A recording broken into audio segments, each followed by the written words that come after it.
Sejam todos bem-vindos a mais um episódio pelo canal da Odontocast. Hoje estou recebendo mais uma cirurgiã dentista, ela que é ortodontista.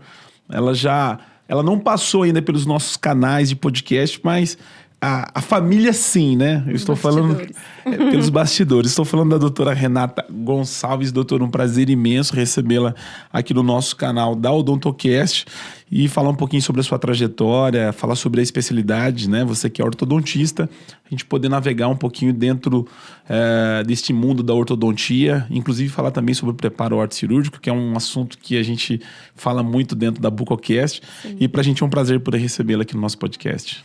O prazer é meu, Ismael. Também fico feliz de agora não estar nos bastidores, né? De estar aqui com vocês e poder falar um pouquinho daquilo que eu faço na minha rotina clínica.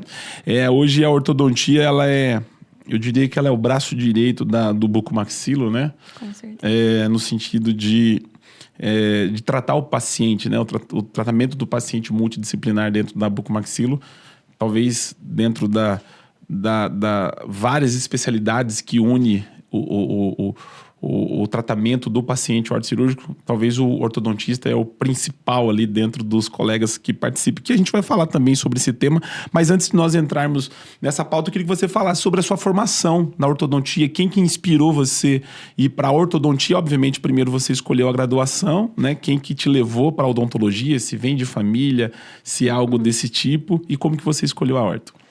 Bom, Ismael, na minha família não temos dentista. Eu sou a primeira. Depois de mim até que teve, mas eu fui a primeira a ir para a área da odontologia, né? Eu, assim, quando eu estava no colegial e tal, eu gostava muito da área física, da área da matemática, tudo mais, né? Minha mãe é professora de física. Porém, eu gostava de lidar com pessoas. Então, eu ficava, meu Deus, não dá para eu fazer engenharia e ficar no computador. Eu gosto de me comunicar, de sair de casa. Ainda mais agora com a pandemia, eu ia estar ferrada se eu tivesse feito engenharia, que o pessoal trabalha de casa, Sim. né? E aí, quando eu fui colocar aparelho, na verdade, quando eu tinha 14 anos, minha mãe me levou no ortodontista. E aí, comecei a ver como é que ele fazia, o planejamento, o que ele conversava ali. Eu via minha mordida mudando, né? E aí, um dia eu virei pro meu ortodontista mesmo e falei, olha, eu vou ser igual você. E a partir daí eu falei, tá bom, vou fazer odontologia, né? E pra mim foi muito difícil, assim, porque eu sou de uma cidade pequenininha, né? Minha cidade tem 40 mil habitantes, se chama Paraguaçu Paulista. E meu pai era muito bravo, na época não queria que eu saísse de casa. E aí ele me falou, não, então você vai ter que fazer em Bauru. Paraguaçu é uma cidade que é divisa com Minas ou não? Perto de... na verdade, Minas não. São José. São José. Paraguaçu é pertinho de Londrina, do Paraná, Mato Grosso do Sul. Mato Grosso, sim, ali sim. para aquele lado, sim, sabe? Sim. E aí, meu pai, muito bravo, não queria que eu ficasse longe de casa. Ele falou, não, você vai ter que passar em Bauru. E Bauru era mais difícil de passar, né? Longe da sua cidade, não? Não, 200 quilômetros. 200 quilômetros, né? Sim. E aí, ele já tinha operado em Bauru, ele tinha sofrido um acidente e tinha operado lá. E eu falei, meu Deus, como é que eu vou passar em Bauru, né? Aí, comecei a estudar muito. E aí, graças a Deus, com 17 anos, eu entrei na USP de Bauru. É uma das referências dentro da odontologia, né? Hoje a gente tem a Unesp, tem a USP, tem algumas Unicamp, né? Na época que eu entrei, era a melhor da América Latina. Era bem difícil, mas... Você tentou outras ou não? Tentei. Passei na Unesp também. Mas meu sonho era Bauru também, né? Acho que para todo mundo que fazia odontologia naquela época queria Bauru. E meu pai que acabou me instigando, porque ele falou, ou você passa em Bauru, ou você não vai sair de casa. Qual que é a formação do pai? Meu pai, ele é fazendeiro. Ele da roça, do sítio, da terra. A primeira filha, né? Sair de casa não era fácil, não. Sim. Depois eu abri porteira para as minhas irmãs, mas eu que suei para conseguir sair de casa. Para sair de casa. Sim. Você sempre foi uma aluna, assim, disciplinada dentro da escola, no colégio, na época de formação? Como que era? E eu sempre fui de estudar, sabe? Não sei se eu gosto de estudar. Até hoje eu vou muito em congresso, eu adoro estudar. Eu falo que eu sou uma nerd de querer ser nerd mesmo, né? Mas eu também era muito de balada, de sair, de ir na faculdade coisa da aproveitar. Juventude, Exato. Normal. Mas acho que eu consegui conciliar bem. Tirava notas boas. Tirava notas boas. Eu ia bem, principalmente na área de exatas, né? Que era o que eu gostava. E aí a ortodontia, dentro da odontologia, odontologia é uma das áreas mais ligadas com a parte de exatas, né? A gente faz muito estudo de força, de ação e reação, Sim, lei de sim. Newton.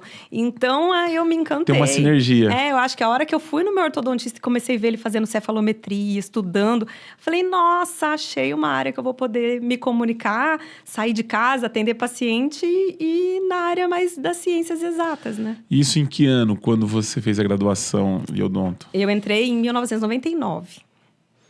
Já faz um bom tempinho, né? 99, nós estamos falando de 26 anos aí. Sim. E o que fez você...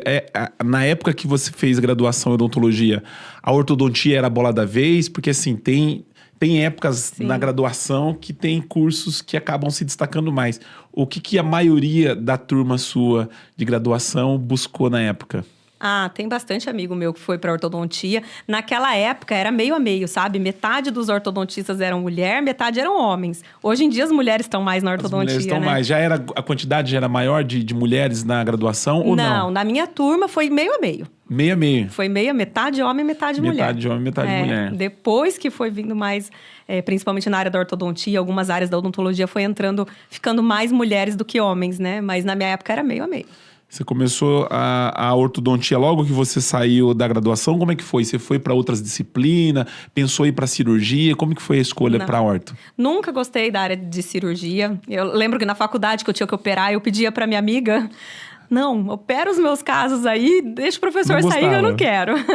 E eu sempre gostei mais dessa área manual, de fazer dobra, sabe? Até agora, a odontologia moderna, a maioria dos meus pacientes são alinhadores, né? Mas eu amo fazer dobra, não consigo abandonar os brackets, porque é uma área que eu gosto bastante, sabe? A área manual mesmo. O bracket, dizem, né, que é coisa que daqui a um tempo não vai existir mais. Como que você pensa em relação a isso? Porque a gente tem os alinhadores hoje, sim, mas até uma pergunta que eu tenho feito com alguns ortos que a gente tem conversado aqui, você acredita que o bracket ele pode sair do mercado em algum momento ou não? Olha, Ismael, é difícil para a gente ter certeza, mas o que a gente vê? Nos congressos hoje em dia é unânime, a gente vai, quase não tem stand mais de bracket. Tudo quase alinhador, scanner. Então, assim, isso já há alguns anos a gente tem visto que precisava inovar, né? E é uma área que não tinha na graduação, né? Não tinha nem na especialização direito.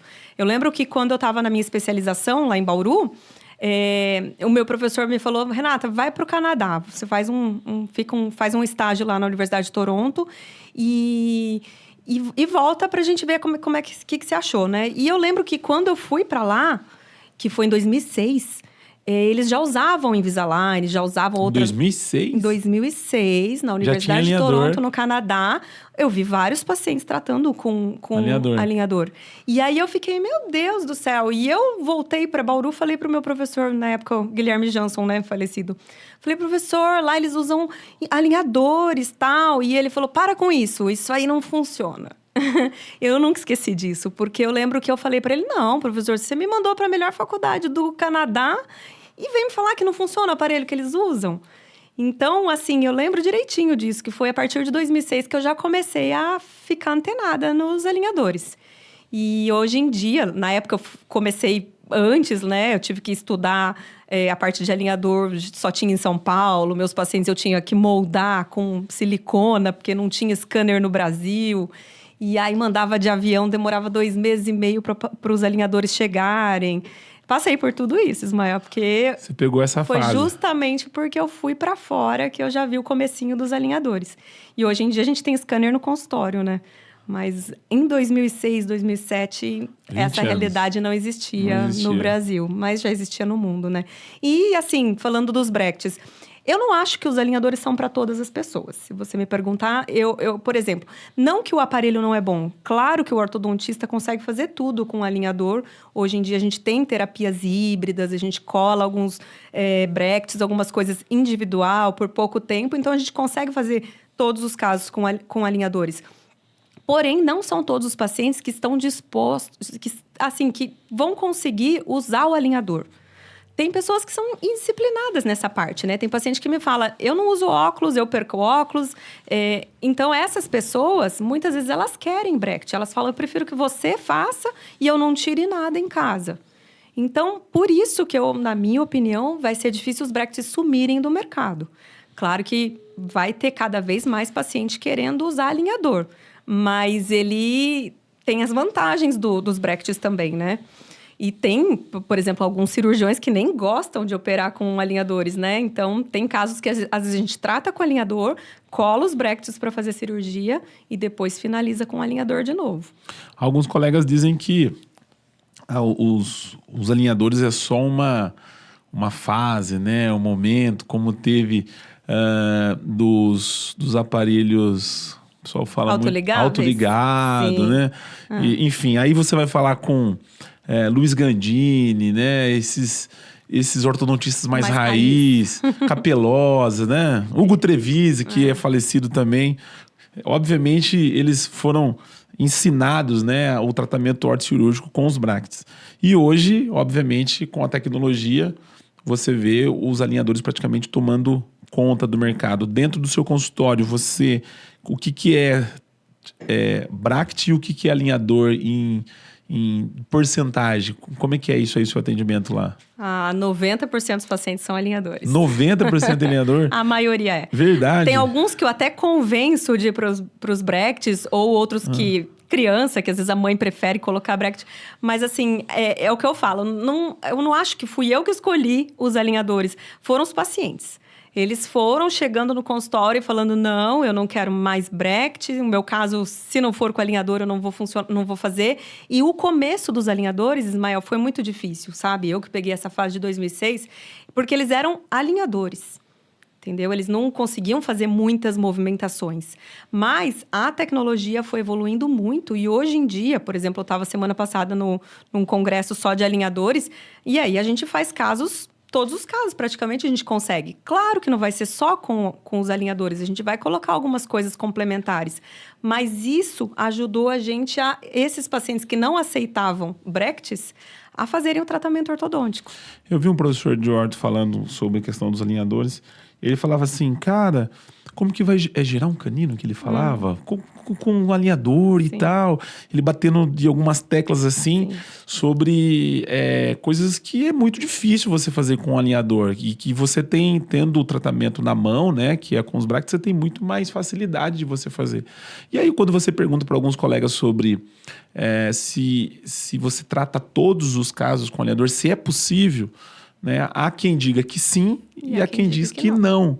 Né? Então, existe uma divergência de entendimento aí. Como que você vê, nesse caso, os casos mais complexos? Né? Eu não sei dizer quais são os mais complexos, mas assim, você, sabendo que você tem muito mais condição de dar um tratamento mais adequado com os bracts e o paciente chega pedindo para você o alinhador, porque isso é muito difícil, né? Você fala, pô, isso aqui é um caso para tratar com bract, que você tem muito mais condição. E aí o paciente vem, não, mas eu quero o alinhador. Como que você lida com esses casos?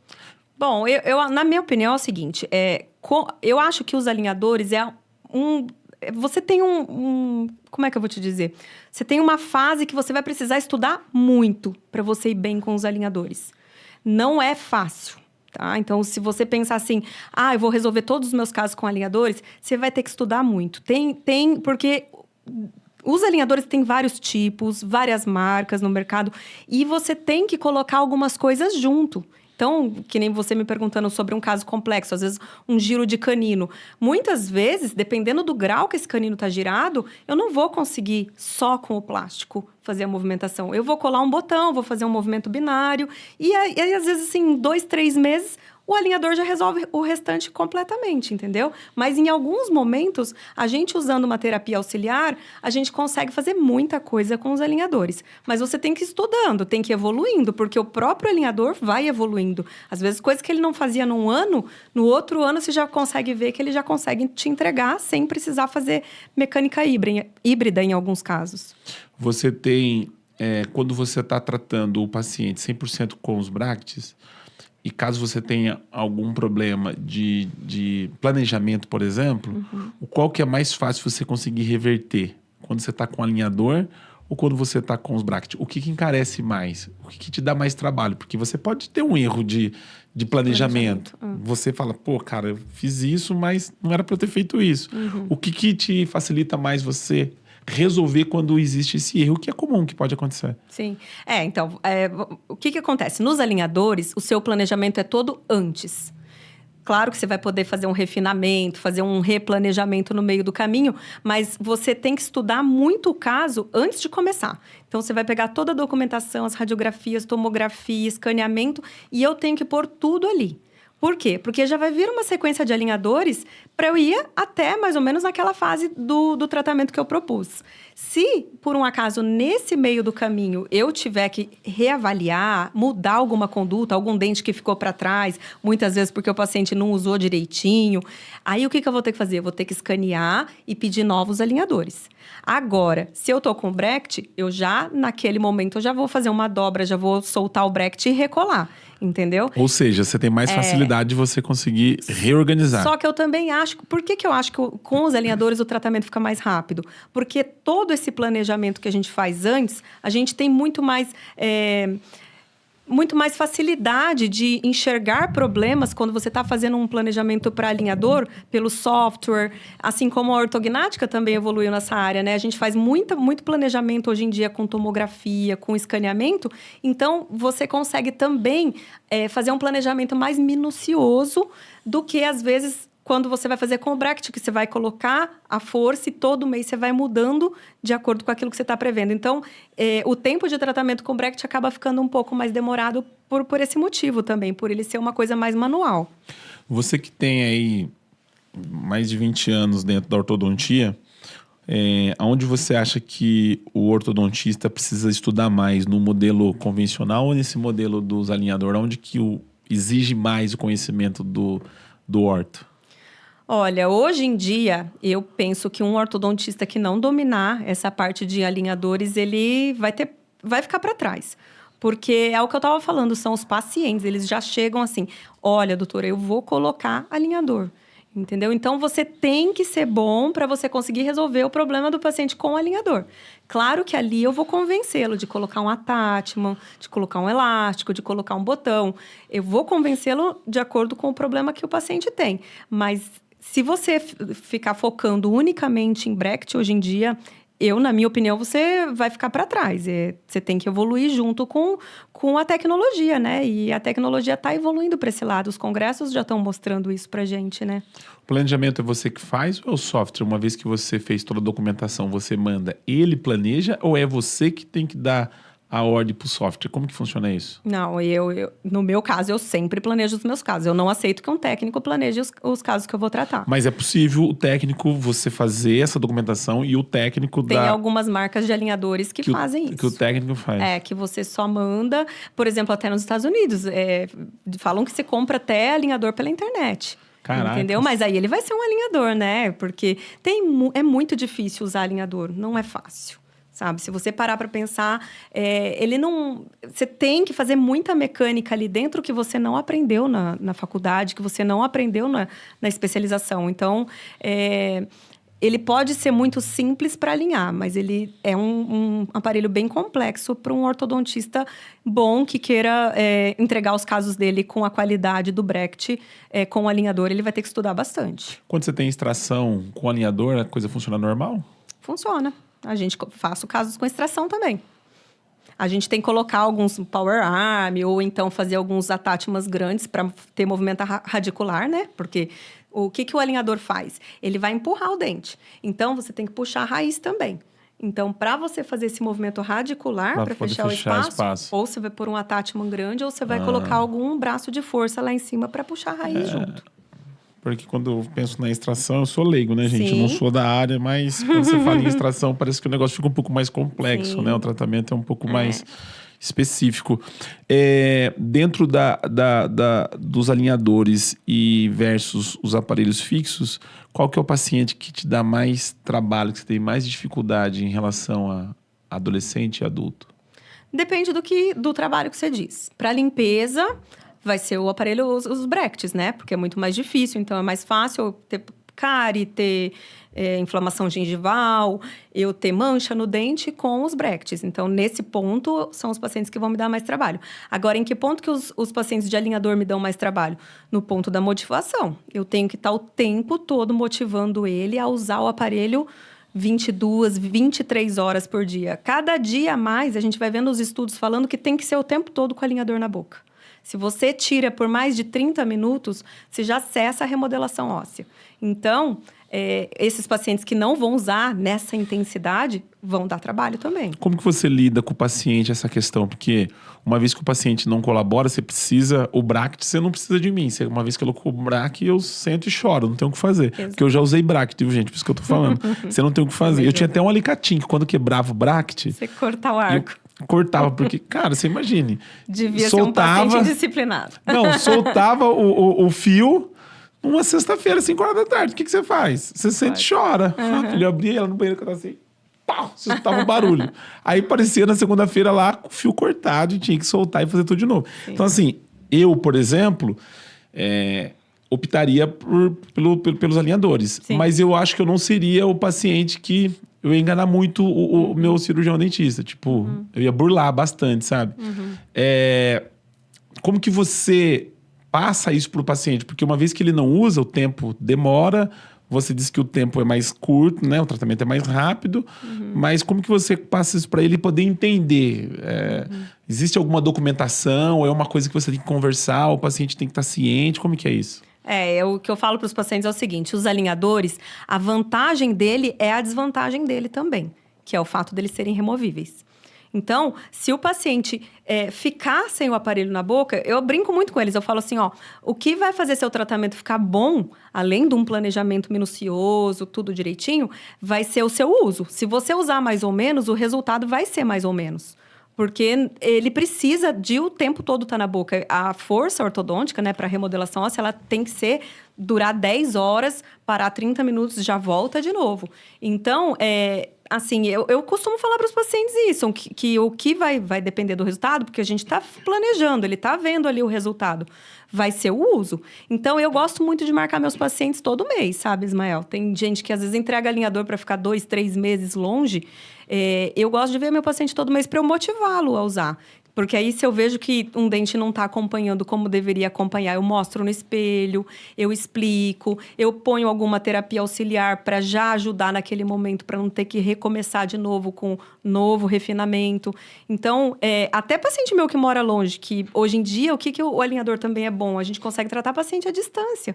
Porque eu tenho alguns monitoramentos que a gente faz pela internet, que eu faço uma consulta presencial, consigo ver o paciente depois de 3 meses e fazendo consulta todo mês pela internet. Ele vai fotografar, vai me mandar. Eu tenho um programa que vai me mostrar a distância que o alinhador está do dente para a gente poder fazer essa consulta virtual.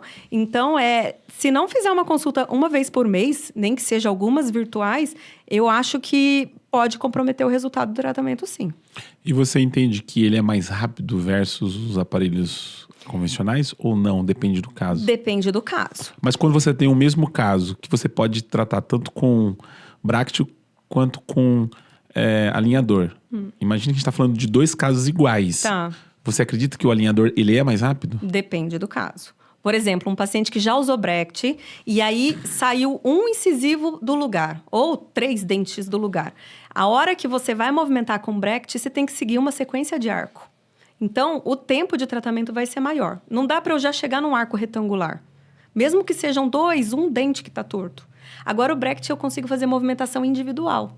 Então, nesses casos, com certeza o tratamento com alinhador vai ser mais rápido. Agora, é um caso complexo. Uma classe 2, que eu vou verticalizar molar, que eu vou tracionar canino. Normalmente, nesses casos, o tempo de tratamento vai ser bem parecido, tanto com o alinhador quanto com os Bracts. Como que você movimenta um dente? Não sei se é apinhamento, quando você tem os dentes tortos, assim. Apinhamento. É apinhamento, né? Como que você consegue... Porque o Bract você faz... Ele tem a força cola, aqui. Ele puxa. Como que é feito com o alinhador isso? Você tem que abrir espaço para o dente. Então, agora a gente vai para a área da física, né? Então, dois dentes não vão ocupar o mesmo espaço. Então, um dente está apinhado atrás do outro, o que está acontecendo? Está faltando espaço. Então, normalmente, com o alinhador, a gente vai fazer uma expansão para conseguir espaço para empurrar o dente. Se eu só empurrar em cima do outro, ele não vai. Consegue. Então, ou eu vou ter que expandir, ou vou ter que fazer um slice, um desgaste interproximal. E aí, só depois que eu tive o espaço, que eu empurro com o alinhador. Hoje, a tecnologia dentro da ortodontia... se baseia no planejamento, os alinhadores, que eu acho que não sei se é a bola da vez, se existe alguma... e o escaneamento, né? Intraoral, né? O escaneamento eu uso para todos os casos, Ismael. Todos os casos. O motivo de eu ter o scanner dentro do consultório é para isso. Então, todos os meus pacientes, os de Brecht e os de alinhadores, se beneficiam do escaneamento. Qual que é a vantagem? Primeiro que ele vai substituir aquela massinha, né? Sim. Que não vai dar ânsia no paciente, ele é bem mais confortável. Outro motivo também é que ele é mais preciso. Então, com os alginatos, antigamente a gente tinha mais distorção. Então, vou fazer uma placa mil relaxante, vou fazer um planejamento de tratamento, eu tenho bem menos distorção se eu escaneio o meu paciente. E outro motivo também é para você fazer o planejamento. Você vê muito, mas muito mais detalhes se você estiver planejando com um escaneamento do paciente do que se você tiver com um modelinho de gesso, né? Ali eu tenho oclusograma, eu consigo time-lapse, ver o antes e o depois, ver a progressão do tratamento, se está dando certo. Então, o scanner, para mim, ele é imprescindível para planejar qualquer caso, com Brecht ou com alinhador. Você falou que os pacientes pedem, né? Chega no consultório pedindo o alinhador, mas quando você tem que decidir, você prefere fazer com os Brecht ou você prefere fazer com o alinhador? Eu tento perceber como que é o meu paciente. Então, é na consulta inicial que eu vou descobrindo. Se eu vejo que ele não vai colaborar, eu vou convencer ele de colocar Brecht. Porque eu vou ter bem menos trabalho e vou ter um resultado melhor. Agora, se eu vejo que é um paciente mais para frente, que colabora, que entende a necessidade, aí eu vou convencê-lo de colocar o alinhador, porque vai ser mais fácil dele limpar, ele não vai ter afta. Já tive muitos pacientes que eu estava com Brecht e não conseguiram ficar por causa das aftas e eu tive que trocar para o alinhador. Então, são vários fatores que vão me levar a pensar, esse paciente é para Brecht ou esse paciente é para alinhador. Mas uma vez que você precisa olhar para o seu trabalho, o que te dá mais trabalho ou o que é mais confortável para você. Obviamente que você pensa no resultado final. Uhum. Mas, por exemplo, Ismael, para mim é melhor se for o alinhador. No seu caso, o que é melhor, o alinhador ou o Brecht? Eu prefiro o alinhador. Você prefere o alinhador? Prefiro. Eu acho que ele me dá mais facilidade no dia a dia, né? Para eu atender os pacientes, porque todo o planejamento é antes, e também porque eu vou ter menos problemas do paciente se sentir mal com o aparelho, sabe? Porque incomoda, né? Você já usou, né, Ismael? Eu já usei também. Eu já usei Brecht e já usei alinhador. Falou, hoje em dia, quando eu tiver que tratar, eu vou usar alinhador. E vou ser uma paciente que usa direitinho, porque eu sei que não vai resolver se eu não usar muito bem. Eu fiz o tratamento meu ortodôntico e a hora que você termina, o ortodontista ele pede para você usar uma contenção. Coloca aquele ferrinho bem atrás do seu dente ali. O meu quebrou com 15 dias, eu agradeci a Deus, que eu fui comer uma goiaba, soltou. Aí eu fui numa outra dentista para fazer uma limpeza. Aí ela tirou, né? Tirou aquela massinha. A resina. Aí eu perguntei pra ela, era orto também. Eu falei, doutora, ela falou, Ismael, eu usei também na época, contenção. O meu não voltou, né? Porque dizem que se você não usar, volta. O meu já faz, acho que 2 anos, eu não coloquei mais. Como que você vê essa questão da contenção? Você coloca nos seus pacientes, pro resto da vida tem que usar, se não volta, não. É mito, é conversa, como que é isso? Olha, eu tinha um professor na graduação que ele me falava muito, ele pôs muito medo na gente. Ele falava assim, olha, quando que a gente pode tirar a contenção? 5 minutos depois que morre, antes do corpo esfriar. Senão vai enterrar de dente torto. Mas assim, claro que isso não é para todos os pacientes. Eu tenho pacientes que também tiraram e não entortou. Você usa contenção ou não? Eu uso uma contenção removível. Removível. Hoje em dia, a gente consegue. Cara, você tem que dormir todo dia. Tem que dormir todo dia. A minha filha também usa contenção, ela usa todo dia. Já não precisa mais ser afixa para quem é colaborador. Não, eu não consigo. Pelo amor de Deus. É só pôr para dormir. Eu falo que quando voltar, eu vou lá e coloco o alinhador. Não, ainda mais se tiver um pouco de apertamento, ele até ajuda a evitar que desgaste o dente, entendeu? Mas Volta. Tem. Eu vejo muitos casos. A maioria dos casos de alinhadores hoje em dia são pessoas que já usaram aparelho. Se você me perguntar... Verdade. Quando eu tinha 16 anos... O que eu mais escuto no consultório. Quando eu tinha 16 anos, eu usei aparelho fixo. Aí eu tirei a contenção. Eu vou morrer banguela, não vou usar mais, não. Porque assim, na verdade, tem vários fatores que levam a entortar os dentes, né? A gente chama de rugas do arco dentário. Então, quando a gente mastiga, a resultante da força da mastigação é para frente. Então, todos os dentes vêm um tiquinho para frente por ano. Então, eles vão apertando os anteriores. Por que essa região aqui mais entorta? Por causa desse movimento dos dentes posteriores que vêm um pouquinho para frente com a mastigação por ano. É um pouquinho por ano, mas daqui 10 anos já deu diferença. Você fez muito retratamento de aparelho fixo com alinhador. E retratamento de alinhador com alinhador tem aparecido muito? E aparece também, viu, Ismael? Aparece. Tipo, usei alinhador durante 2 anos Aparece. e ainda tá com problema ortodôntico.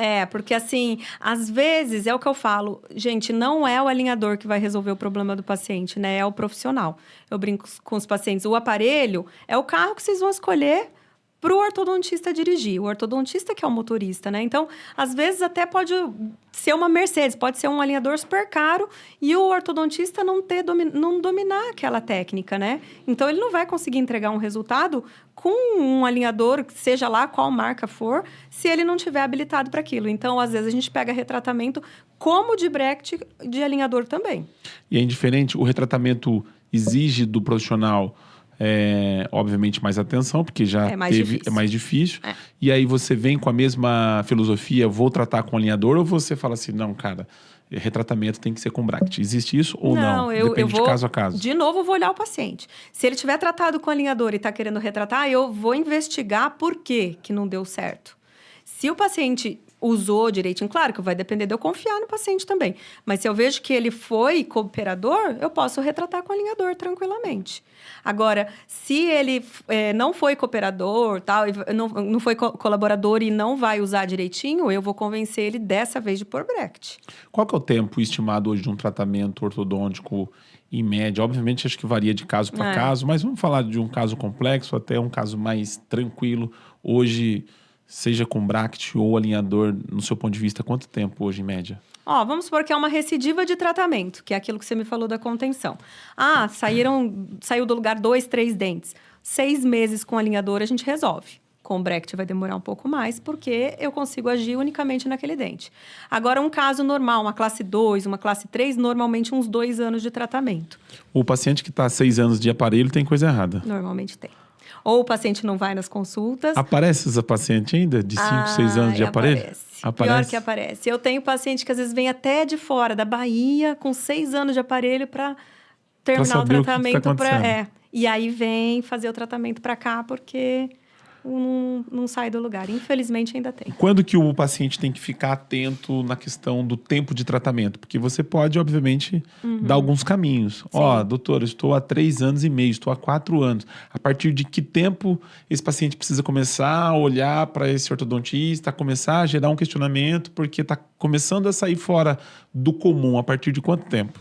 Eu acho que se o paciente está fazendo as consultas regradinho, fazendo tudo direitinho, passou de 2 anos, se o caso dele não é complexo, pode ver que deve ter alguma coisa acontecendo aí. 2 anos é um tempo que já é para ele ter uma previsão. Agora um caso complexo, a gente já vai avisar no começo do tratamento. Seu caso é muito difícil, tal. Se você não usar se você não usar os elásticos ou alinhador, seja lá qual aparelho você escolheu, e estiver passando de 2, 3 anos, um caso bem complexo, normalmente foi algum erro de planejamento. Se o paciente foi direitinho nas consultas, usou os elásticos tudo direitinho.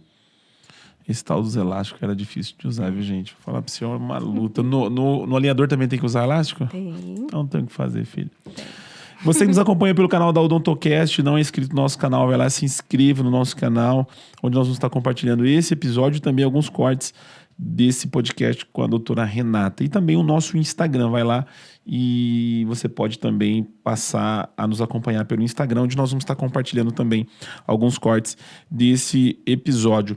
Uma vez uma colega esteve aqui e falou que o alinhador, quando o paciente está começando a ficar meio distante, que ela percebe que está começando a cair em desuso, que acho que normalmente é mais no final do tratamento, né? Já está cansado,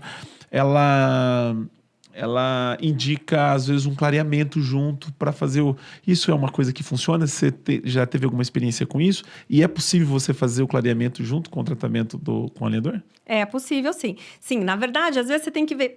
Às vezes está no final do tratamento, às vezes o paciente está descontente com o attachment, que está mais escurinho, ou às vezes o dente está mais amarelado por causa do tempo também. Então, assim, você tem que ver se o paciente está desmotivado, às vezes um clareamento ali naquele momento, e sim, com o alinhador a gente consegue fazer clareamento. Junto, durante o tratamento. Não tem que esperar terminar o tratamento ortodôntico para começar o clareamento. Então, a gente tem o gel, né, do clareador, e ele coloca as gotinhas ali no dente, vai usar pelo tempo indicado de acordo com a porcentagem do clareador, do gel. E aí ele já consegue, às vezes, só de ver o sorriso mais bonito, às vezes troca de um attachment que está mais escurecido também, e o paciente já fica de novo motivado, né? E eu acho que também isso de ver ele com frequência. Sabe? Uma coisa que eu não gostei na evolução da ortodontia foi essa história de ver o paciente de vez em quando. Já tentei, não acho que dá certo. A gente precisa estar em contato com o paciente para ele colaborar. Então, se ele está todo mês ali, eu abro o planejamento dele no computador, ele está vendo a movimentação, ele está vendo que está igual ali no computador e está na boca dele, ele vai motivar. Agora, se eu entrego X alinhadores e falo, volta daqui 2, 3 meses, normalmente ele vai desmotivar nesse tempo. E aí eu acho que isso também ajuda bastante a motivar o paciente. A gente está sempre se vendo, mesmo que seja por Zoom, uma consulta virtual, se ele está longe de mim, também resolve bem. Esse foi um dos benefícios que os alinhadores passou, né? Você ter esse tempo de cadeira, né, que eles falam, né? Você acaba otimizando isso, você tem mais tempo para tratar mais É um tempo paciente. menor já, né? Então, o paciente já vai ficar um menor tempo na cadeira. Para ele vai ser rápido, para o ortodontista vai ser rápido. E também essa facilidade. Por exemplo, durante a pandemia, eu tinha bastante paciente que já estava de alinhador, quando veio o Covid, né? Esses pacientes não pararam o tratamento. Eu entreguei os alinhadores, eles continuaram, a gente se viu pela internet e eles continuaram o tratamento. Os de Bracket já tiveram que parar e esperar reabrir tudo de novo, né? Então, tem várias facilidades dos alinhadores hoje em dia para os pacientes. Quanto tempo de podcast, ô Vinícius? 38. Me parece que nós falamos 40 minutos. Não parece. Vai rápido, né? O tempo voa. Doutora, a gente vai falar sobre o tratamento ortocirúrgico. E também vamos falar um pouquinho sobre a apneia obstrutiva do sono para esses pacientes que você trata. Você faz também tratamento ortocirúrgico com alinhador? Faço. É possível fazer? É possível, Vai muito do bucomaxilo. Do cirurgião. Tem cirurgião que já é mais avançado, entendeu? Que ele já aceita, vai colar uns botões ali no pós-cirúrgico, né? Nunca vai ser só alinhador num caso complexo, o Ismael. Não existe isso de, meu caso é complexo e eu só vou usar alinhador. Não, você vai colocar algumas terapias híbridas ali para a gente chegar no resultado. Então, por exemplo, um caso ortocirúrgico, ele é um caso complexo. Então, o que eu vou fazer? Eu vou descompensar o paciente com os alinhadores, vou colocar eles no centro da base óssea da maxila e da mandíbula. Aí, na hora da cirurgia, a gente vai colar uns botões. Tem alguns cirurgiões que vão pedir para eu colar uns botões e vão continuar com o alinhador. E aí vai usar elástico nesses botões depois. Tem alguns que preferem colocar mini implante, alguma ancoragem óssea para poder usar os elásticos. E normalmente eu converso muito com o cirurgião, né? Depende daquilo que... Mas a maioria hoje já prepara com um alinhador. Porque o alinhador consegue preparar super bem. A única coisa é na hora de usar os elásticos que a gente vai precisar colocar essas terapias auxiliares aí. E o cirurgião, na verdade, ele prefere o aparelho convencional, né? Ele prefere o bracket, né? Normalmente o cirurgião é sempre raiz, né? Ele prefere o bracket, mas não tem como você fugir hoje de uma realidade que está na ortodontia e que o cirurgião depende do orto também, né? Mas eu, assim, costumo... conversar muito com o buco, sabe? Depende muito do que ele prefere, eu também vou fazer junto, porque para mim não tem problema algum usar um bracket, sabe? Eu domino essa área. É mais a gente conversar com o paciente que por alguns meses ele vai ficar com bracket na boca. E agora também tem outras terapias hoje em dia, né? Que a gente coloca uma placa reposicionadora. Então, logo no pós-cirúrgico, o paciente, ao invés de usar o alinhador, ele vai usar uma placa, tipo um guia cirúrgico, para ajudar a manter a oclusão junto com os elásticos. Então, hoje em dia, é o que eu falo, tá tudo evoluindo muito, né? Então, é muito difícil a gente falar um cirurgião bucomaxilo que não aceita alinhador. Mas a gente vai fazendo casado. Na minha opinião, nunca vai ser só alinhador para os casos complexos. A gente vai ter que colocar alguma terapia híbrida em algum momento do tratamento. O paciente ortocirúrgico, ele é do ortodontista ou ele é do bucomaxilo? Depende, né? Se eu mandei pro buco, ele... O paciente é seu. Se ele mandou para você, o paciente é dele. Mas a gente costuma trabalhar... Eu acho que é dos dois.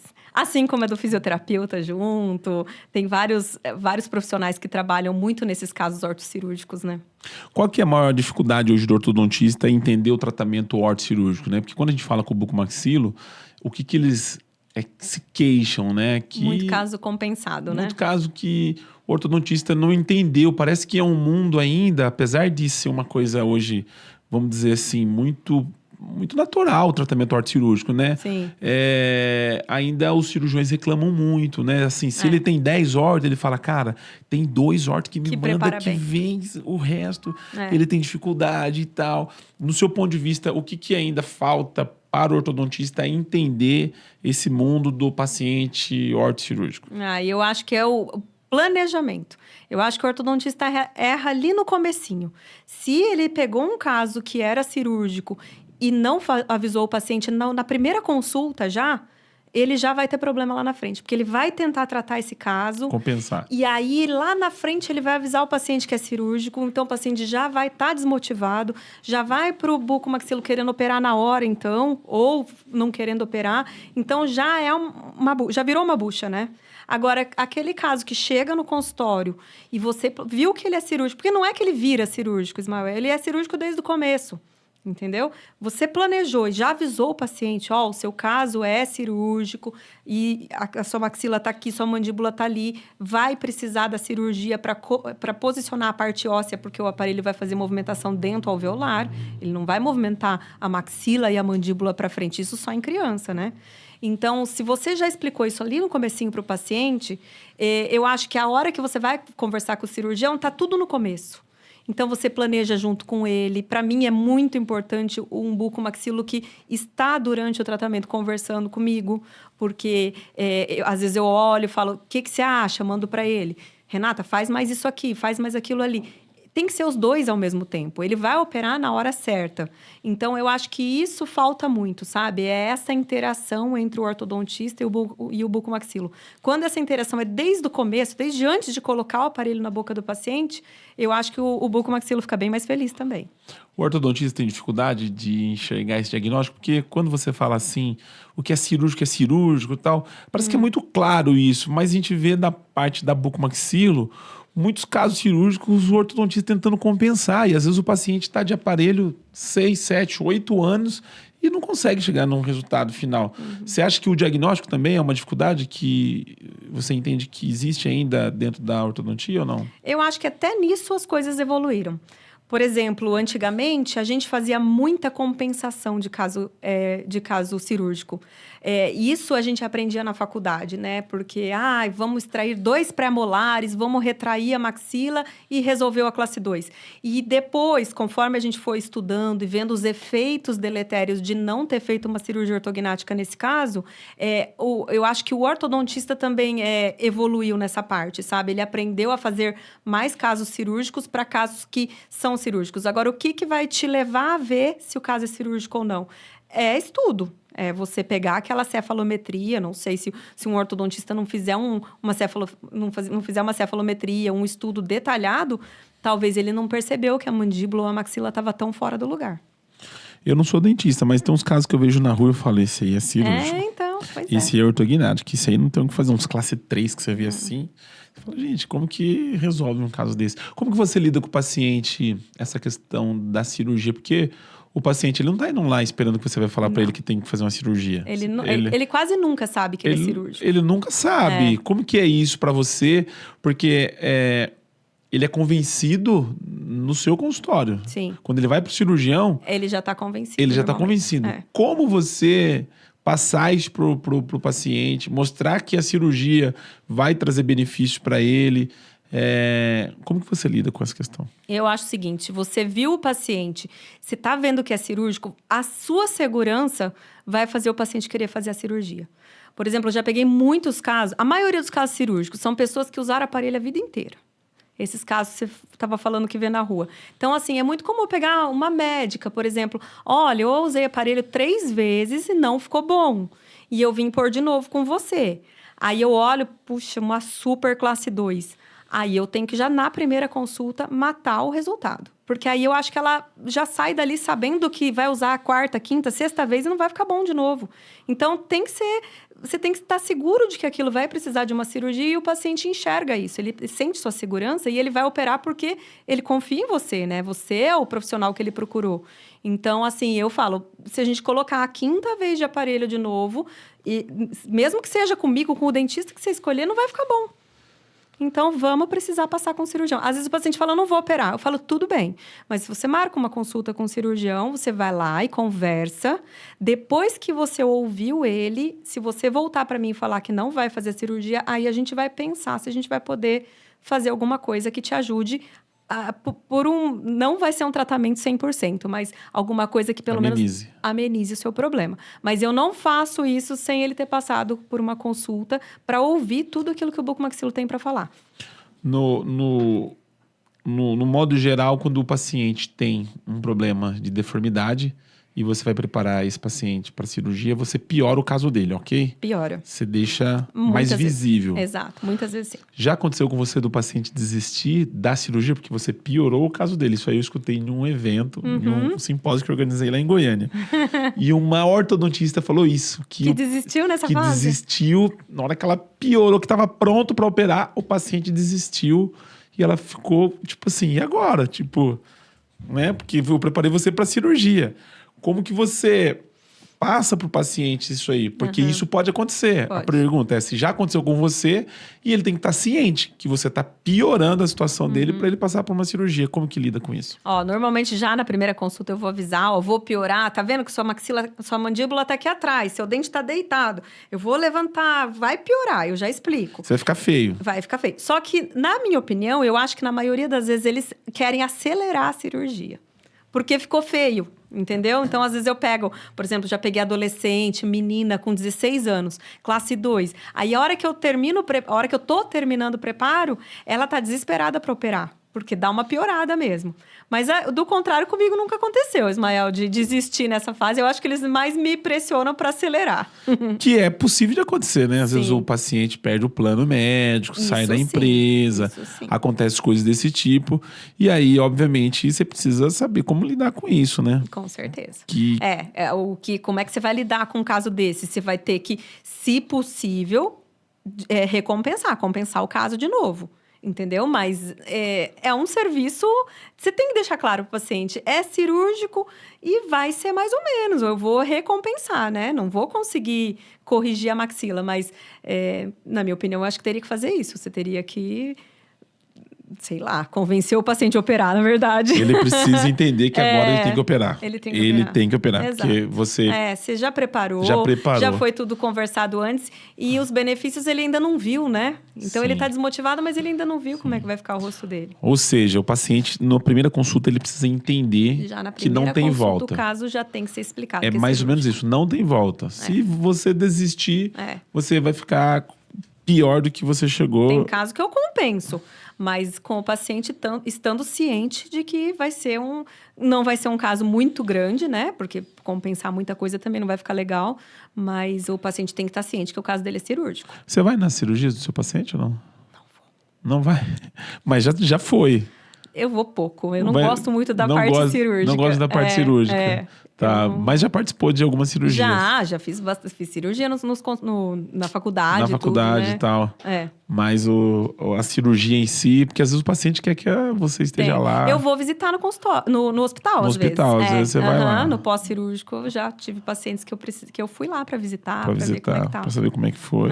Pra dizer assim, você que me colocou nessa enrascada aqui. Isso é importante, você avisar o paciente que vai ser chatinho o pós-cirúrgico, né? Volta arrependido, às vezes, o paciente? Você já deve ter pegado uns que falou assim, por que eu fiz? Não sei o quê. Nunca aconteceu de um paciente voltar assim... Porque depois da cirurgia, tipo... Foi. Não, o que já aconteceu, assim, é do pós-cirúrgico, o paciente tá... tô com parestesia, meu Deus, será que nunca mais você vai voltar? Aquelas coisas que acontecem. Isso acontece, às vezes. Que cai no seu colo. Que tipo, e agora? Quando que eu vou sentir? Você tem que explicar que vai demorar um tempo, que às vezes não é tudo que vai voltar, que vai ter alguma área que vai ficar. Isso é um papel do cirurgião falar lá, né? Sim, mas o paciente ele vai perguntar para o ortodontista. Ele confia, ele vê o ortodontista todo mês, ele confia no ortodontista, né? Então, o ortodontista tem que saber de cirurgia também. Ele tem que entender. Tem que entender as complicações, o pós-operatório, tudo. Como escolher o cirurgião? Você, ortodontista, não teve muita dificuldade para escolher um bucomaxilo, né? Mas o ortodontista, provavelmente, quando ele tem um paciente ortocirúrgico, ele fala assim, cara, é uma cirurgia, eu preciso encontrar um cirurgião que consiga, obviamente, me dar essa confiança e que vai fazer um bom trabalho. Quais são as referências? O que você... Se você tivesse que escolher um bucomaxilo hoje, o que você olharia para a gente falar para esses ortodontistas que, de repente, está começando a receber esses pacientes e precisa entender como encontrar um parceiro, um cirurgião parceiro? Bom, na minha opinião, você tem que ver caso clínico. Então, para você saber se um cirurgião ele é bom, você tem que ver caso clínico. E um ortodontista, ele entende de resultado, né? Então, você não pode indicar vai procurar um do seu convênio, vai procurar um na internet. Nunca. Eu nunca fiz isso na minha vida. Eu acho que você tem que estudar o bucomaxilo também, né? Porque a responsabilidade também é minha, né? Eu que estou indicando o paciente. Então, na minha opinião, você vai ter que olhar muito caso clínico desse buco, pede para ele te visitar, olha... Você quer... Normalmente o buco vem visitar a gente e foi nessa que eu conheci o Dr. Alexandre também, né? Mas assim, não. Traz os seus casos clínicos para eu dar uma olhada, você vê. E aí, nisso, você vai saber se o bucomaxilo também tem resultado bom. Esse trabalho em conjunto do ortodontista com o bucomaxilo, ele é extremamente fundamental, porque o paciente ele tem um período de tratamento ortocirúrgico, né? Sim. E aí esse paciente, obviamente, vai passar com os dois. Ele vai passar com os dois, né? Nesse período de tratamento ortocirúrgico, como que você entende que precisa ser essa relação do ortodontista com o bucomaxilo? Porque o bucomaxilo, na verdade, ele só quer operar, né? Mas ele não pode só operar. Ele só quer operar. Depois que ele opera, ele manda pro orto, ele coloca físio lá e fala assim, se vira, né? Não, eu sou chata. Eu já falo, olha, você me manda em chave... tal, não sei o quê, não sei o quê. É assim que eu quero. Então, eu só vai operar a hora que tiver para me mandar desse jeito. E aí, o bucomaxilo já entendeu que você vai ser chata. Então, às vezes, assim, o benefício antecipado é um tipo de cirurgia que nem sempre a gente gosta, entendeu? O orto também não gosta? Porque o buco também não gosta do benefício antecipado. Você não gosta? Casos específicos que são para antecipada. Por causa disso. Porque o paciente sai da cirurgia e a mordida não está pronta. E volta para você a bucha. E volta, exato, entendeu? Então, são poucos os casos que a gente vai indicar o benefício antecipado. Quando você é um bom profissional, você enxerga que você vai precisar descompensar para colocar no lugar certo, né? Então, eu acho que é mais ou menos nisso que a gente tem. E aí é a hora que você tem que conversar bastante com o bucomaxilo. Tem que, olha... Tá bom para já operar agora? Já descompensei tudo? Porque às vezes você está enxergando uma coisa, o buco já está enxergando alguns detalhes que você não viu. E até para você planejar, vai segmentar a maxila, não vai só avançar a mandíbula. Então, isso tudo é você com o bucomaxilo. Vocês têm que conversar junto. Durante esse período de tratamento ortocirúrgico, você tem várias consultas em conjunto com o cirurgião. Sim. O ortodontista, ele vai estar vendo o paciente todo mês, né? Então, durante... A gente faz o preparo, aí o paciente opera e a gente continua o tratamento. Então, o ortodontista vai estar sempre. Agora, o buco, você vai ver ele durante o preparo. Você vai mandando para ele só quando você acha que está próximo. Ou quando você está querendo planejar com ele.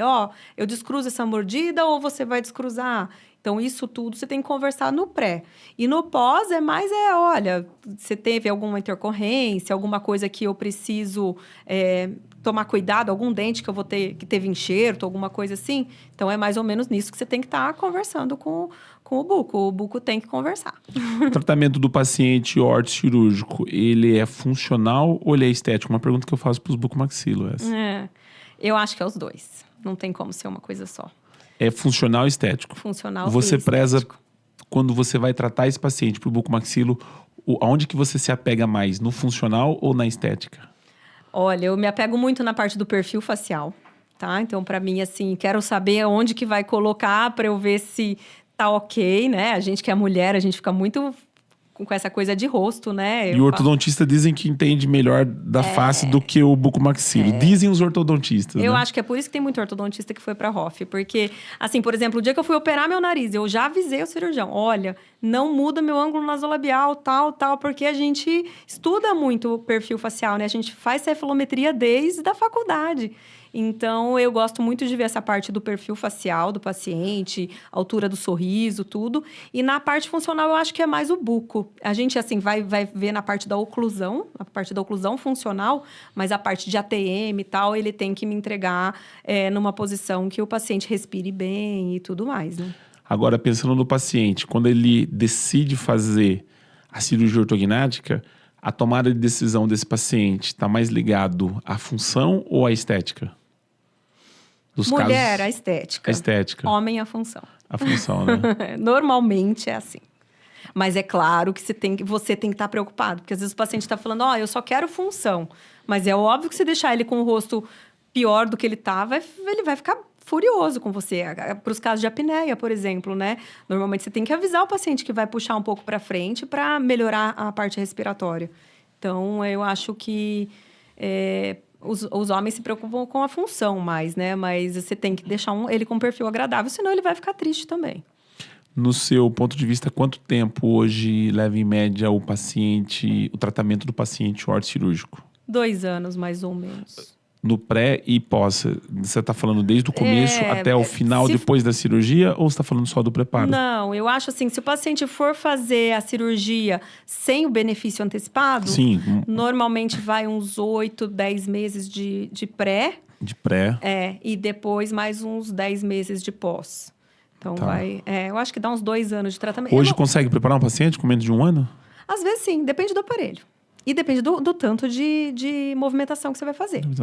Se for muito compensado, vai precisar de uns 12 meses para descompensar. As mulheres operam mais? Deixa eu ver no meu consultório o que eu opero mais. Eu acho que é meio a meio, viu? Meio a meio? Eu Tanto acho. homem quanto mulher? Eu tenho bastante homem operado também. Mais o que você indicou para cirurgia classe 2, classe 3? Excesso vertical? Mulher mais classe 2. Mulher mais classe 2. Que é moda, né? Mulher agora quer o queixinho e tal. Quer lábio, né? Não quer afundar o perfil. Sim. E homem tem bastante homem que é classe 3 também, né? Mas eles não se incomodam tanto com o queixo, não, eu acho. Eu acho que o homem classe 3, normalmente, ele vai pela parte mais funcional. O homem vai mais pra parte funcional, né? Principalmente o classe 3, porque o homem gosta de ter um queixinho maior, sim, né? Sim, é diferente. Você acredita que o tratamento ortodôntico pode trazer algum problema de ATM no paciente? Como que você vê isso? Olha, nos estudos, ficou muito claro que eles dizem que o tratamento ortodôntico ele nem causa DTM e nem cura. Então, assim, isso é muito falado na literatura mundial, né? Mas o que a gente sente na prática? A gente sente que, normalmente, um paciente que tem uma DTM por apertamento, ele vai se beneficiar com a ortodontia. Ou um caso de mordida cruzada. É muito comum a gente pegar um paciente com mordida cruzada e enxaqueca no consultório. Aí a gente descruza, normalmente melhora a articulação. Então, assim, na clínica eu sinto que tem mais benefício para DTM com ortodontia do que malefício. Mas, claro, se um paciente tem uma DTM, você não vai poder usar um elástico muito pesado.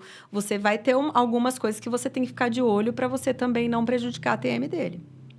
Você acredita que todos os pacientes, ou seja, no modo geral, todos precisariam passar por um ortodontista e fazer uma avaliação? Porque você vai num odontopediatra, né? Quando criança, os pais levam. Mas tem pessoas que nunca foi um dentista, né? Para ver questão de deformidade e tal. Uma vez que o paciente tem algum tipo de deformidade, quais problemas que esse paciente pode acarretar? Assim, dando uma pincelada com relação ao paciente que precisa de aparelho e não usa, não enxerga. Eu acho assim, a partir dos 5 anos de idade, você tem que fazer uma consulta com um ortodontista. Na minha opinião, não o odontopediatra. O odontopediatra, sim, vai olhar a parte de limpeza, de cárie, mas o ortodontista, ele vai ver muito a parte de crescimento da criança. E, falando dos casos cirúrgicos, muita coisa, na minha opinião, a gente previne quando você é criança, né? Uma mordida cruzada numa criança, você consegue corrigir com um aparelho. Você consegue melhorar a respiração de uma criança com um tratamento ortopédico, se ela tem uma mordida cruzada. Então, isso tudo é muito importante nessa fase. Então, na minha opinião, e o brasileiro, né, é mistura de raça. Então, o brasileiro tem muito má oclusão, ele tem muito problema de mordida. Então, a gente costuma ver quase todo mundo tem algum problema na mordida, né? Então, a partir dos 5 anos de idade, eu acho que a gente sempre tem que passar com ortodontista. Nem sempre você vai precisar usar aparelho, mas é importante ele avaliar para ver se sua mastigação tá tudo ok. É difícil encontrar alguém que ainda não usou aparelho, né? Ou que não precisa no de Brasil. aparelho. No Brasil, com essa mistura, né? É bem isso mesmo. Falando do tratamento ortocirúrgico e indo para o paciente com problemas respiratórios, que é o paciente com apneia obstrutiva do sono, como que é o tratamento ortocirúrgico do paciente com problema de apneia? Ele é diferente de um paciente que não tem problema de apneia? Existe algo diferente no tratamento ortocirúrgico desse paciente que tem problema com sono, por exemplo? É diferente. Na verdade, o que é importante? Todo paciente, quando ele vai fazer uma consulta com o ortodontista, a gente tem que investigar a parte da respiração do paciente. Então, assim, é muito comum a gente pedir uma polissonografia já na primeira consulta. Uma das perguntas que eu faço na anamnese é: você ronca? Ah, não sei. Você dorme com alguém no quarto? A pessoa reclama? Você baba no travesseiro? Por quê? Porque tem muita relação. Então, se você tem algum problema respiratório ou algum problema de apneia, o planejamento do caso desse paciente vai ser diferente, porque você tem que resolver esse problema do paciente também.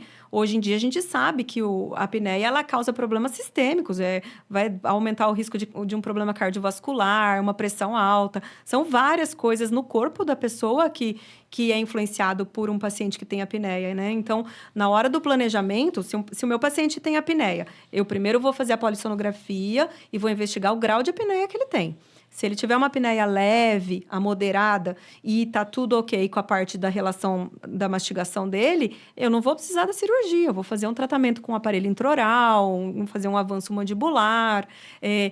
Já tá no moderado, vamos passar com otorrino, talvez vamos colocar um CPAP. Agora, tá no avançado, normalmente a gente vai ir para a cirurgia.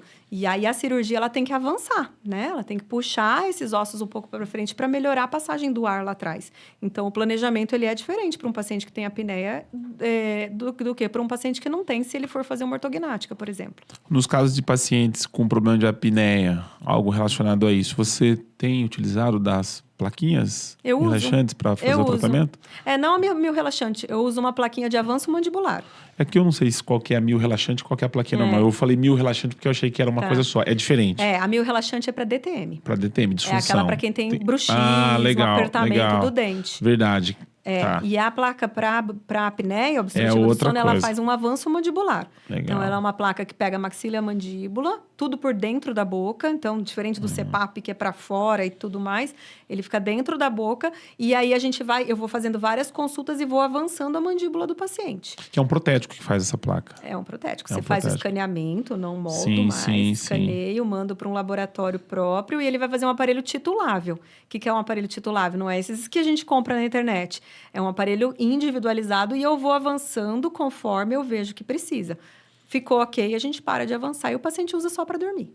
Normalmente o paciente que tem algum tipo de problema relacionado à apneia do sono, ele tem algum tipo de deformidade associado ou não? No seu ponto de vista, como que é esse paciente? É mais comum ser classe 2, né? Um paciente que normalmente tem apneia. Classe 3 também tem muita apneia. Normalmente, o paciente que é mais esquelético, ele tem limitação. Exato. Ele tem um problema. E assim como tem muitos pacientes que às vezes é só um problema de desvio de septo, ou vai fazer amígdala, alguma coisa assim, também vai causar ronco, né? E às vezes tá em classe 1, tá tudo ok, mas tá com algum problema na passagem do ar na parte nasal também. Esse paciente que tem problema com apneia, normalmente o tratamento ele é 100% funcional, né? Você visa a funcionalidade do paciente, Você tem que resolver aquela apneia. Porque você tem que devolver uma qualidade de vida para o paciente. Esse paciente, ele dorme no trânsito, ele não tem memória, ele vai trabalhar, ele se irrita, porque ele não dorme bem. E às vezes ele não sabe que ele não dorme bem. Sabe? Às vezes é uma pessoa que vive irritada, que bate o carro e tal, e não sabe que não dorme bem. Então, você tem que resolver o problema da apneia dele, para ele voltar a ter uma qualidade de vida. O sono, a apneia, pode estar relacionado a algum tipo de tratamento ortodôntico? Ou tratamento dentário, algo relacionado a isso? Olha, assim... Porque ele pode ter um problema e não ter nenhum tipo de deformidade. Essa é a minha pergunta, entendeu? Ou normalmente esse paciente que tem problema com sono, ele pode ter também algum problema relacionado à questão de deformidade dentofacial. Tá, é mais comum, por exemplo, um paciente que tem apneia, ele ter a maxila mais para trás, ou a mandíbula mais para trás, ou ele ter uma mordida cruzada, entendeu? Então, normalmente são fatores que a gente vê na boca do paciente e que aí faz a gente ligar uma luzinha para pensar, uai, será que ele não tem apneia? Assim como um paciente, às vezes a gente olha e fala, nossa, você tem muita alergia, muita rinite, porque a cavidade bucal tem alguns formatos que podem estar ligados com um problema de respiração também. A questão de usar o aparelho, o CPAP, né? Você faz um tratamento multidisciplinar, né? Sim. Não é você que indica, é Não. um outro profissional que você encaminha e que vai fazer a solicitação. Não é isso? Se for um aparelho intraoral, aí o dentista que coloca, normalmente um ortodontista, né? Agora, se o paciente tiver uma apneia mais grave, de moderada ou avançada, aí normalmente eu vou encaminhar para um otorrino, para ele fazer uma investigação dessa parte da passagem do ar, tudo. E aí, normalmente é um fisioterapeuta que vai colocar o CPAP, né? Então, normalmente são vários profissionais envolvidos. Se for... assim como eu recebo muito paciente de otorrino também, para pôr o aparelho de avanço mandibular. Então, é mais comum o paciente procurar o otorrino, aí faz a polissonografia, ele viu que há uma apneia leve a moderada e ele vai mandar para a gente colocar o aparelho de avanço mandibular. Como que você enxerga hoje o profissional dentista, né, dentro da odontologia do sono, né? Porque hoje esse tema odontologia do sono tem sido novo. muito, assim, tem sido muito pauta de congresso, a odontologia do sono. Como que você enxerga o profissional dentista dentro desse tema que está muito em alta hoje? Eu acho super importante. Não entendo como a odontologia viveu sem a odontologia do sono, porque eu, como ortodontista, a gente enxerga muita relação. Então, assim, na minha opinião, você tem que investigar essa parte. E a odontologia, ela tem muito a acrescentar para o paciente que tem esses problemas também. Então, antigamente, ele ficava só na área médica. E hoje em dia, o ortodontista faz muito tratamento para essa área também. Então, é importantíssimo a gente ter esse estudo dentro da odontologia também. Como que você vê, para finalizar, como que você enxerga o tratamento ortocirúrgico depois que o paciente volta para você? Porque, assim, quem ajuda quem aí, na verdade, né? Porque o bucomaxilo depende do ortodontista, né? De um bom preparo para você ter um bom resultado. E também ele resolve a vida do ortodontista, vamos dizer assim, né? Como que você enxerga essa relação e a importância do bucomaxilo dentro dos tratamentos ortocirúrgicos? Olha, eu acho que é aquilo que a gente estava conversando, é muito o envolvimento durante todo o tratamento do paciente. Então, assim, antes do paciente operar, normalmente ele já vai... Antes do paciente começar um tratamento ortodôntico, normalmente ele já vai ter um bucomaxilo e o ortodontista, desde o começo do tratamento, conversando. Aí vamos fazer o preparo, chegou na posição certa, ou que eu acho que está certo, eu vou mandar para o buco. O buco às vezes vai falar, tá legal, já vamos operar. Ou então, não, vamos melhorar um pouquinho mais esse torque, essa posição. E depois, aí o paciente vai entrar na fase de elástico. Eu gosto de conversar com o bucomaxilo para essas partes mesmo, para saber como é que foi a cirurgia e se tem alguma coisa que eu não posso movimentar por algum tempo. É mais comum, logo depois da cirurgia, a gente querer resolver tudo muito rápido, porque é uma fase que o paciente está com muita remodelação óssea, os osteoclastos, os osteoblastos, estão tudo ali funcionando 100% logo depois da cirurgia ortognática. Então, a gente quer pôr elástico, quer pôr tudo muito rápido, mas eu preciso conversar com o bucomaxilo, porque às vezes ele fez um enxerto, alguma coisa que naquele dente ali eu preciso esperar alguns meses para movimentar. Então, é importantíssimo isso. Tem uma coisa que a gente discute muito dentro dos podcasts da Bucomaxilo, com relação aos retratamentos cirúrgicos, REOP, né? Porque pode dar errado, né? Sim, tudo pode. Tudo pode. Depois eu tenho uma outra pergunta para fazer para você, mas eu queria que você falasse no caso do paciente que passou pela cirurgia, que não deu certo a cirurgia, ou seja, não conseguiu atingir o resultado, esse paciente volta para o ortodontista. Como que, no seu ponto de vista, o ortodontista lida com este caso, né?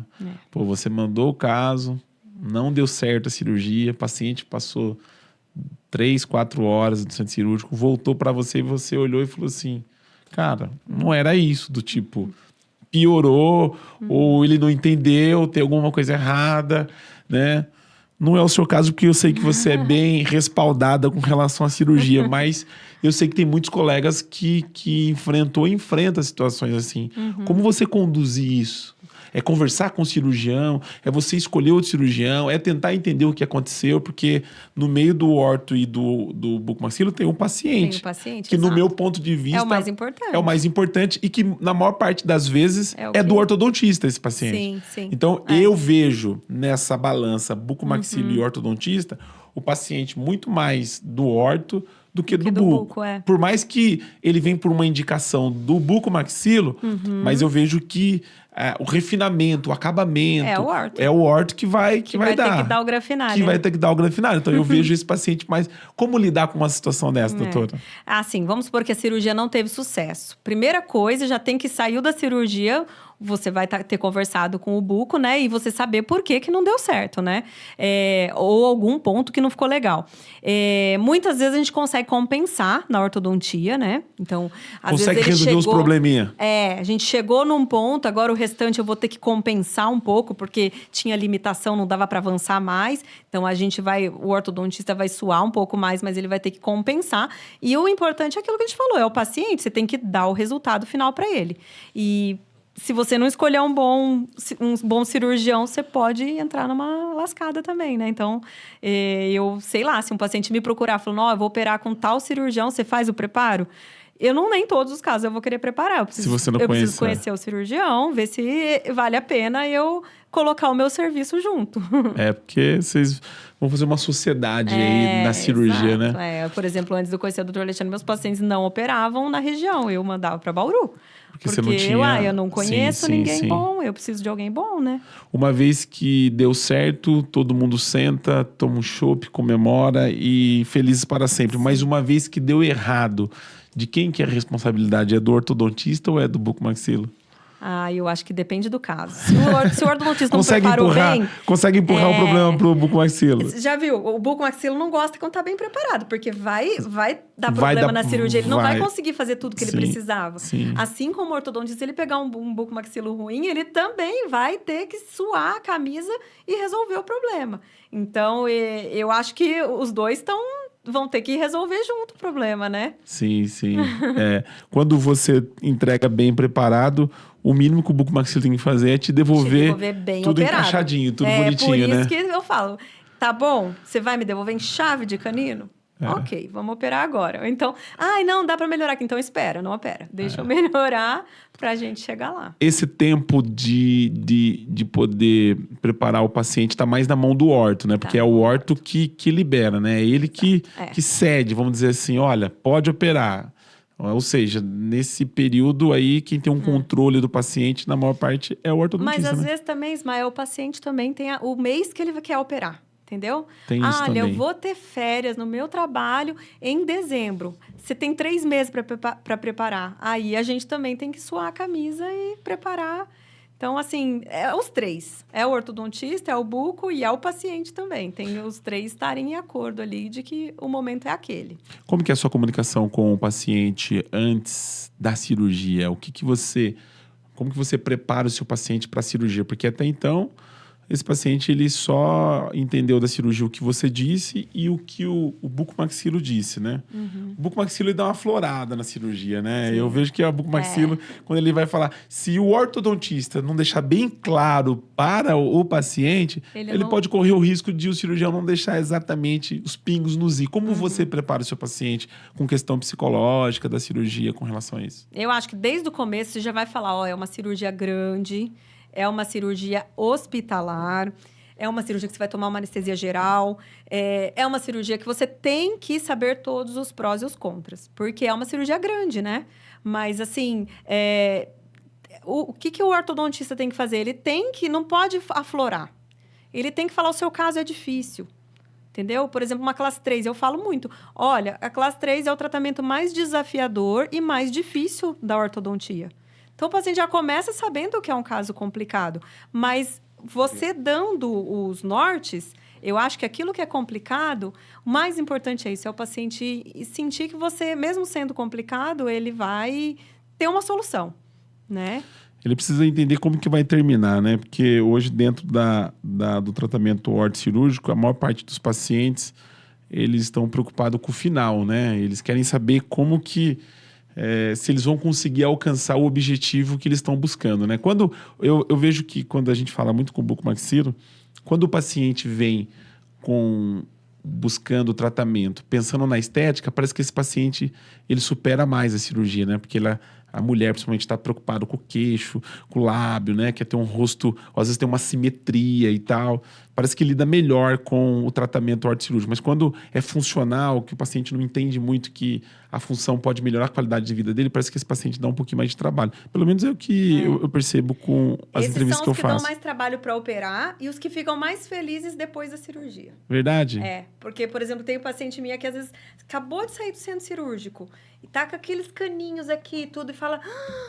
Agora eu respiro. Ela não sabia o quanto que ela não respirava bem, sabe? Então, normalmente, os funcionais, eles ficam bem felizes no final. Porque é aquilo que você falou, ele não enxerga tanto o problema que ele tem. Ele acha que ele respira bem, né? Até você mostrar o que é respirar bem. Quanto tempo, Vini, de podcast? 1h17. Você que ainda não é inscrito no nosso canal do OdontoCast, vai lá, se inscreva. Estamos chegando ao final desse episódio. Também no nosso Instagram, para você acompanhar alguns cortes desse episódio. Eu tenho ainda mais 2 perguntinhas para a doutora Renata. Pergunta que eu faço para o bucomaxilo, né? A gente está falando de ortocirúrgico e você pode responder também. Qual que é o paciente mais difícil para você preparar? É o paciente classe 2, é o classe 3? Excesso vertical de maxilo? O paciente que tem assimetria? Qual que é o paciente que você tem o maior desafio? Eu acho que o assimétrico. O assimétrico? Na minha opinião, é a mesma dificuldade do bucomaxilo em operar. Bom saber. Por que é o assimétrico? Porque o assimétrico é aquilo que você... Tá tudo diferente. O lado esquerdo é diferente do direito. Você não sabe... Por exemplo, você tem que conversar muito com o buco para saber se é o nariz que tá torto ou se é a maxila que tá torta. O excesso do lado esquerdo, se vai ficar igual do lado direito. Se vai ter que segmentar a maxila ou se eu vou ter que descruzar a mordida antes. Então, são vários fatores e um lado tá diferente do outro. Não são os dois lados que estão errados.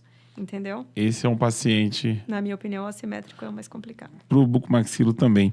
Você indica fazer expansão antes da cirurgia ou não? Normalmente você, quando tem esse paciente que precisa, faz segmentação, faz na mesma cirurgia? Como que é a sua relação com isso? Se não for muito grande a diferença, eu prefiro fazer segmentado. Segmentado, judia do paciente, que o paciente que não quer, né? Porque senão ele vai ter que fazer 2 cirurgias. 2 cirurgias. Ele vai fazer uma, vai usar um aparelho no céu da boca, no palato, que ele odeia. Um aparelho fixo, né? E, então, assim, o adulto não gosta desse negócio de aparelho no palato. Então, ele normalmente vai preferir fazer em uma cirurgia só. Mas se for uma deficiência muito grande, provavelmente a gente vai precisar fazer a expansão antecipada, né? A expansão prévia. Uhum.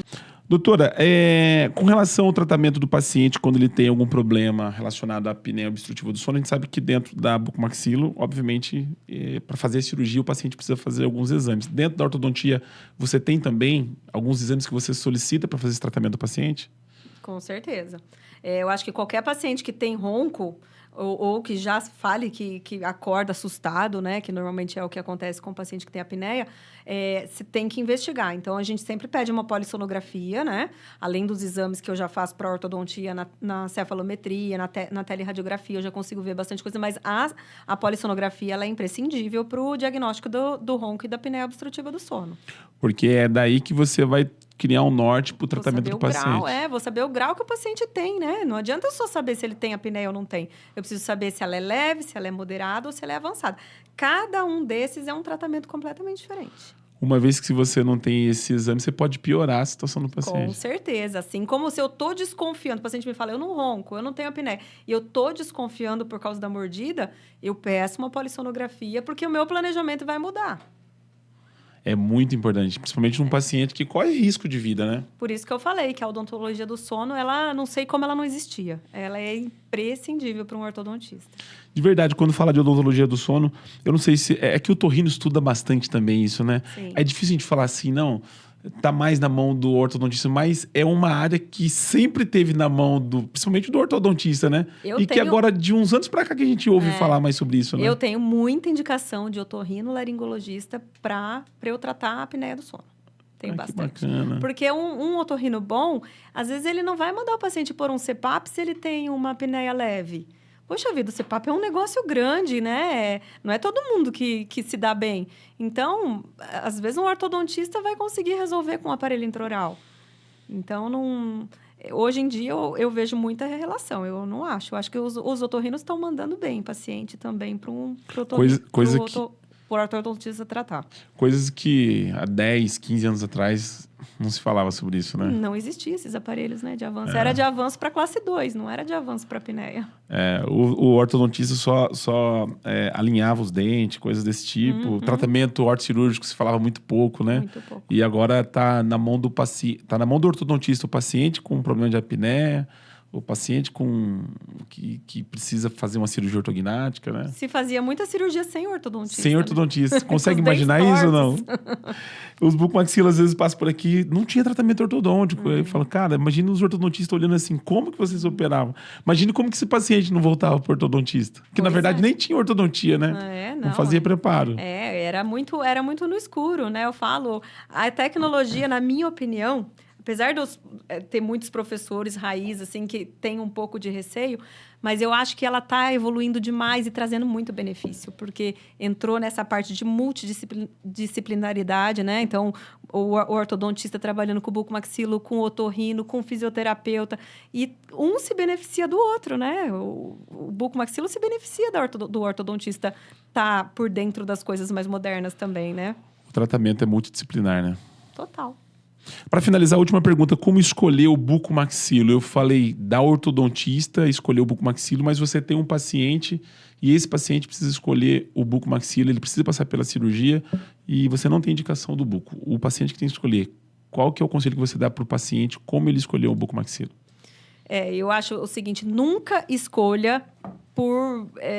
Google, por internet, é uma coisa muito grande. Uma cirurgia bucomaxilofacial é uma coisa que vai mudar o seu rosto, né? Eu falo, é o nosso cartão de visita. Então, se eu fosse um paciente e alguém me falou, eu vou precisar fazer uma cirurgia e eu preciso achar um bom bucomaxilo, você vai ter que estudar muito para descobrir um bom profissional, assim como um cirurgião plástico, assim como qualquer cirurgia que você for fazer, principalmente ligando com a estética, né? O rosto ainda é pior do que o corpo, na minha opinião, né?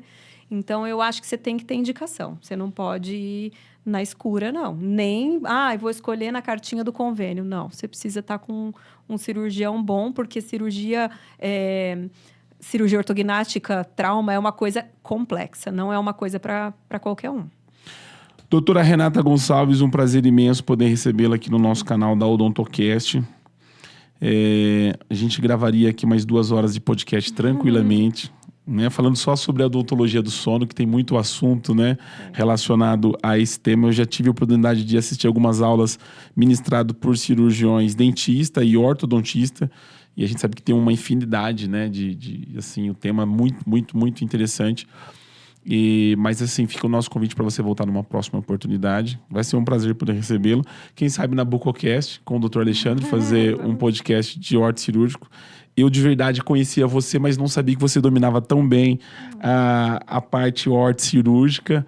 E foi muito bom. Eu tenho feito alguns podcasts aqui com alguns colegas da orto cirurgia. E eu sei que a gente consegue explorar bem mais esse tema. Eu queria que você deixasse uma mensagem final aí, as suas considerações, né, desse episódio, ou para os nossos colegas ortodontistas que nos acompanham também, ou para os pacientes.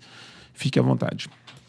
Bom, primeira coisa eu quero dizer que é um prazer para mim estar aqui também. Como eu disse agora, não nos bastidores, né? Agora sou eu que estou aqui falando, é muito gostoso. Eu adoro odontologia, adoro ortodontia e os leques que a ortodontia abre, né? Então, para mim é bem gostoso, bem confortável estar aqui conversando com você. E, assim, o que eu puder ajudar as pessoas que estão assistindo, seja paciente ou ortodontista, o que eu tenho que dizer, estude, pesquise.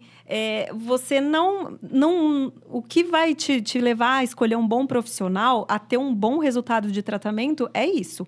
É você entender que hoje em dia a tecnologia está aí para ajudar, mas ela também está aí para prejudicar, né? Então, estude. Se você é ortodontista, você vai passar a sua vida toda estudando, porque a ortodontia mudou e ela muda o tempo todo, né? Então, não pare de ir em congresso, não pare de estudar. E se você é um paciente, pesquise bem antes de escolher o profissional que vai tratar o seu caso. Você tem consultório particular hoje em Indaiatuba, em Campinas? Onde que você atende? Em Indaiatuba? Indaiatuba. Doutora Renata, muitíssimo obrigado pela sua participação aqui no nosso canal da Odontocast. Nós vamos estar colocando na descrição desse episódio o contato da doutora Renata. Você que tem alguma dúvida com relação a esse podcast ou até mesmo com relação ao atendimento, a gente vai estar colocando aqui no rodapé desse episódio da Odontocast. Muito obrigado, viu? Eu que agradeço, Ismael. Prazer.